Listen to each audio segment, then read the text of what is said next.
ప్రతి మనిషికి ఉండేది ఒకటే జీవితం అండి. ఆ జీవితంలో మనం ఏం చేయాలి? ఎలా ముందుకు వెళ్ళాలి?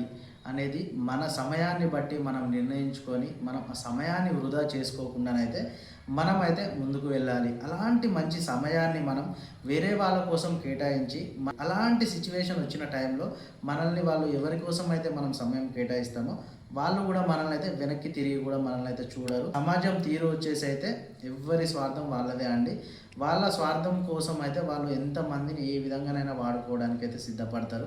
అలాంటి వాళ్ళ కోసం అయితే మీరు మీ సమయాన్ని అయితే వృధా చేసుకుంటూ మీ జీవితాన్ని ఫస్ట్ అయితే మీరు చూసుకోండి. తర్వాతనే వేరే వాళ్ళ జీవితం గురించి అయితే ఆలోచించండి. ఎంత సహాయం చేయాలనుకున్నా కానీ డబ్బుల రూపకంగా సహాయం చేసి సైలెంట్గా ఉండండి, కానీ సమయం అయితే ఒకరి కోసం అయితే మీ సమయాన్ని అయితే వృధా చేసుకోవద్దు అని అయితే నేనైతే 100% చెప్తా. ఇంకా ఓకే మరి.